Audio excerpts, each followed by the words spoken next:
என்னோட பொண்ணு அவ்வளோவா காய் விரும்பி சாப்பிட மாட்டா. அந்த டயத்தில் நான் அவளுக்கு சிம்பிளாக ஸ்நாக்ஸ் மாதிரி ஏதாவது செஞ்சு கொடுப்பேன்.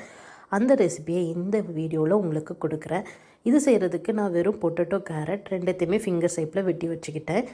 கேரட் அண்ட் பொட்டேட்டோ ரெண்டுமே ஃப்ரெஷ்ஷாக இருக்கணும். அப்போ தான் வந்து நல்லா ஸ்டீம் பண்ணுறதுக்கு நல்லாயிருக்கும். அதை அப்படியே இட்லி பாத்திரத்துக்கு மாற்றி அதை ஒரு 15 மினிட்ஸ் நம்ம வந்து ஸ்டீம் பண்ணணும். கேரட் பொட்டேட்டோவை ஸ்டீம் பண்ணாமல் நான் இப்போ தனியாக பாத்திரத்தில் தண்ணி ஊற்றி அவிக்கலாம். பட் அது அந்த அளவுக்கு எனக்கு டேஸ்ட் இருந்த மாதிரி இல்லை. அதுக்கப்புறம் நான் உப்பு ஆட் பண்ணிக்கிட்டேன். எப்போவுமே வந்து காய்கறி அவிக்கும் போது நான் உப்பு இந்த மாதிரி ஆட் பண்ணிட்டு தான் அவிப்பேன். ஒரு 15 மினிட்ஸ் கழித்து திறந்து பார்த்தா நல்லா கேரட்டோ பொட்டேட்டோ வெந்திருக்கும். எப்போவுமே வெஜிடபிள்ஸ் வேகும்போது ரொம்ப அதிக நேரமும் வேகக்கூடாது. அப்போனா அதில் உள்ள சத்தெல்லாம் போயிடும். நான் 15 மினிட்ஸ் வேக வச்சேன். அதுலேயே வந்து அது நல்லா சாஃப்டாக ஆயிடுச்சு. ஸோ இதுவே என்னோடய பேபி சாப்பிட்ற பதத்துக்கு இருந்தது. நான் அதை அப்படியே எடுத்து ஒரு தோசை தவாக்கு மாற்றினேன். ஸோ அதுக்கு நான் ஃபஸ்ட்டு தோசை தவா வந்து நல்லா க்ளீன் பண்ணிவிட்டு அதில் வந்து ஆயில் விட்டு நான் அதை ஃப்ரை பண்ணுறதுக்காக ரெடி பண்ணேன்.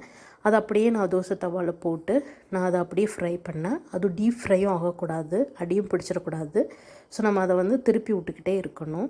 ஸோ ஸ்லோ ஃப்ளேமில் வச்சு தான் நான் அது பண்ணினேன். அதுக்கப்புறம் நான் வந்து வீட்டிலே ரெடி பண்ண நட்ஸ் பவுடரை வந்து அதில் தூவி விட்டேன். ஸோ அதுவுமே டீப் ஃப்ரை ஆகாமல் நம்ம வந்து குக் பண்ணணும். ஸோ நல்லா கிளறி விட்டுக்கிட்டே இருக்கணும்.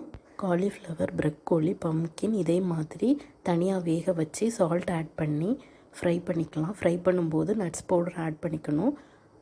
டீப் ஃப்ரை ஆகக்கூடாது. லைட் ப்ரௌனிஷாக வரும்போதே நம்ம எடுத்துடணும். ஏன்னா அதெல்லாம் நம்ம ஸ்டீம் பண்ணிவிட்டு தான் ஃப்ரை பண்ணுறோம். ஸோ ஓவராக ஃப்ரை ஆனாலும் அதில் உள்ள சத்தெல்லாம் போயிடும். ஸோ லைட்டாக ஃப்ரை பண்ணிவிட்டு நம்ம வந்து எடுத்து பவுலுக்கு மாற்றிக்கணும். இப்போ ரெய்னி சீசனாகவும் இருக்கிறதுனால இந்த மாதிரி ஸ்நாக்ஸ் ரெசிபி செஞ்சால் பேபிஸ் விரும்பி சாப்பிடுவாங்க. நீங்களும் இந்த மாதிரி ஏதாவது ஸ்நாக்ஸ் ரெசிபி ட்ரை பண்ணிங்கன்னா அதை எங்களுக்கு கமெண்ட் பண்ணுங்கள். தேங்க்யூ ஆல் ஃபார் வாட்சிங்.